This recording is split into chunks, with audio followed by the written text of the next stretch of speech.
क्या बनना चाहते हो हरीश? तो फिर मैंने कहा कि सर मैं राइटर बनना चाहता हूँ। और आपने एक पोयम लिखा था हमारे हाँ लिए। जी, हाँ, यहाँ पर दिया था टी सर सेल आप। के लिए, है ना? मेरे पास आज भी है। जी जी, जैसा हम अच्छा, उस दौरान आप इंग्लिश कोचिंग लेते रहे यहाँ से सीख के? Yes, मुझे sir. अभी पता चल रहा है। आई वॉज तो not knowing that.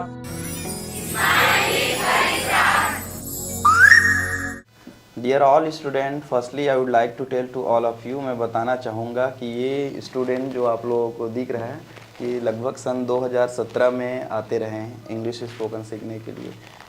I think he was in that time 11th और 12th क्लासेस। जब 2017 में आते रहे तो इनको दुनियादारी कुछ पता नहीं था। आप लोगों के जैसे भोले भाले से एक विद्यार्थी के रूप में बैठते रहे, पर आज ये दुनिया को मोटिवेट कर रहे हैं। ठीक है, इतने सारे लोग मोटिवेशन अटेंड कर रहे हैं और अपने जीवन में एक बदलाव ला रहे हैं। तो जोरदार ताली हरीश साहब के लिए।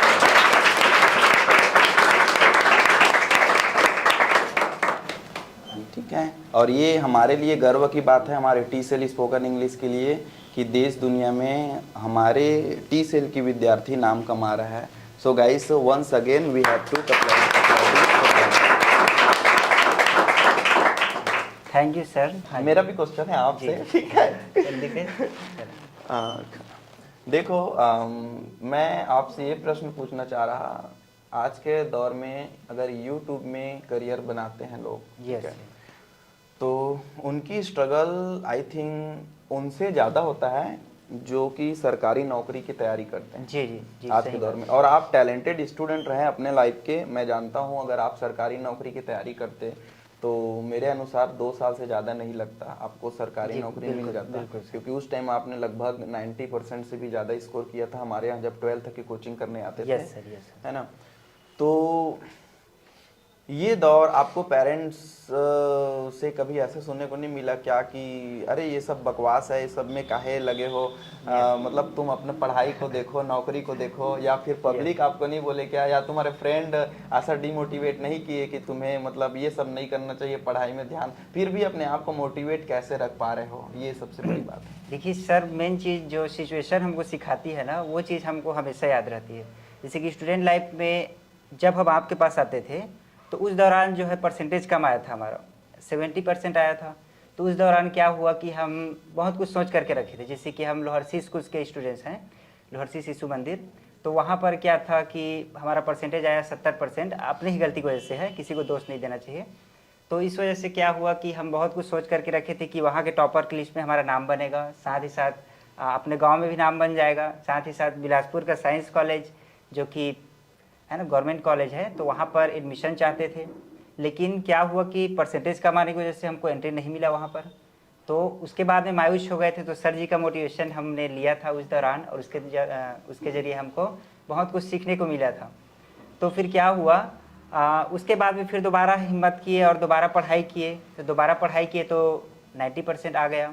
उस दौरान भी हम टॉप 10 में नाम लाने का सोचे थे, लेकिन दूसरी बार में वो गलती नहीं किए जो पहली बार में किए, और जितना भी आना था उसको एक्सेप्ट किया। जैसे कि आप सभी को गाना सुनने को मिला होगा, जो होगा सो देखा जाएगा, सुनाए थे हम आप सभी को। तो ऐसा है, मतलब बिल्कुल माइंड को फ्री रखिए, इतना सीरियस मत हो जाइए कि वो आपको ही ख़त्म कर दे। सही है, सही तो है, सही। उस दौरान बहुत कुछ सीखने को मिला सर जी के मोटिवेशन से भी, और हौसला मिला। उसके बाद में फिर हम खुद का कोचिंग लेना शुरू कर दिए थे। उस दौरान सर जी को बिल्कुल भी पता नहीं था, और बाद में शायद पता चला। तो जैसा हम अच्छा, उस दौरान आप इंग्लिश कोचिंग लेते रहे यहाँ से सीख के? Yes, मुझे अभी पता चल रहा है। I was not knowing that. Mamta ma'am, अच्छी बात जी है। जी जी, That was Mamta good. Ma'am sir वो शक कर रही थी कि आप कुछ ना कुछ करते हो हरीश, आप बता नहीं रहे हो। अच्छा अच्छा। तो फिर नहीं मैम, समय आएगा तो आपको पता चल जाएगा, नहीं बता सकता ऐसे करके, क्योंकि मैं ज़्यादा पॉपुलर नहीं करता था, अपने एरिया के स्टूडेंट्स को पढ़ाता था। ठीक है। तो इसलिए क्या था कि उस दौरान मैं ऑल सब्जेक्ट्स पढ़ाया हूँ सर। आप अच्छा। यकीन नहीं करेंगे, ऑल सब्जेक्ट्स मैं मतलब मैनेज किया हूँ। हम्म। पूरा दिन भर लगा रहता था, यहाँ पर आता था, उसके बाद में फिर वहाँ जा कर के फिर भिड़ा रहता था। गुड। तो इस दौरान बहुत ही स्ट्रगल रहा उस टाइम पे। तो फिर ऐसा था, तो उस दौरान क्या था कि अच्छे से अच्छा परसेंटेज आ गया। तो फिर एक चीज़ था, पहली बार में 70% आया, लेकिन बहुत कुछ सपने थे। दूसरी बार में वो चीज़ अचीव हो गया, क्योंकि हम 90% का सपना देखे थे पिछली बारी। तो दूसरी बारी में आ गया। अब बताओ, आपने अपनी आंखों से, अपनी हाथों के मेहनत से आपने इस चीज़ को देखा है कि जो चीज़ पहली बार में आपने पॉसिबल नहीं किया था, वो चीज़ आप दूसरी बार में मेहनत करके आप पॉसिबल कर लिए। ठीक है, तो इससे क्या बढ़ता है? आपका सेल्फ कॉन्फिडेंस। सही है। ठीक है, आप सक्सेस की जो सूत्र है ना, उसको समझ लेते हैं। और ऐसे ही जैसे कि आप एक चीज़ को अचीव कर लिए, उसके बाद सेकेंड स्टेप में अचीव कर लोगे। अब वहाँ पर इतना परसेंटेज आने के बाद में फिर वहाँ पर जहाँ पर एडमिशन चाहते थे, वहाँ पर एडमिशन हो गया पहले लिस्ट में।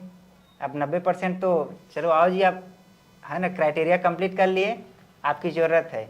और वो ऐसा कॉलेज है जिसमें पूरे छत्तीसगढ़ से अप्लाई होता है। और हमारे साथ में कौन कौन स्टूडेंट्स बैठे थे जिनका परसेंटेज कम से कम 95%, 90%, ठीक है, ऐसे स्कोर वाले स्टूडेंट्स साथ ही साथ हमारे अभी भी दोस्त हैं वो। तो ऐसे स्टूडेंट्स के साथ में बैठना हुआ वहाँ पर, तो ऐसा हुआ। और उसके बाद में फिर बहुत कुछ हुआ, ठीक है। और अच्छा, एक चीज़ और, जब आप यहाँ इंग्लिश सीखे, ठीक है, हमारे टी सेल स्पोकन में इंग्लिश सीखने आते थे, लगभग आप 6 महीने से भी ज़्यादा इंग्लिश स्पोकन सीखे यहाँ से, जी। ठीक है। इंग्लिश की फ़ायदा जब आप बाहर गए अपने एरिया से तो कितना हुआ, उसके बारे में बताओ जरा।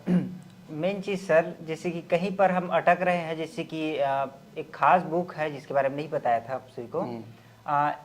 सर जी से भी डिस्कस करता था कि सर जी ने पूछा उस टाइम पे, तो क्या बनना चाहते हो हरीश? तो फिर मैंने कहा कि सर मैं राइटर बनना चाहता हूँ। तो और आपने एक पोएम लिखा था हमारे हाँ जी, लिए। हाँ, यहाँ पर दिया था टी सेल के लिए, है ना, मेरे पास आज भी है। जी जी जी। तो वो जो है बुक इसी बेस पर है कि स्टूडेंट्स और यूथ कोई भी हो, अपना सेल्फ कॉन्फिडेंस बढ़ाने से रिलेटेड, खुद को पहचान करने से रिलेटेड। जैसे कि आप यहाँ पर देखो, किसी को यहाँ पर आकर के बोलने के लिए बोलेंगे तो फिर क्या होगा? आप लोग झिझक जाएंगे, है ना।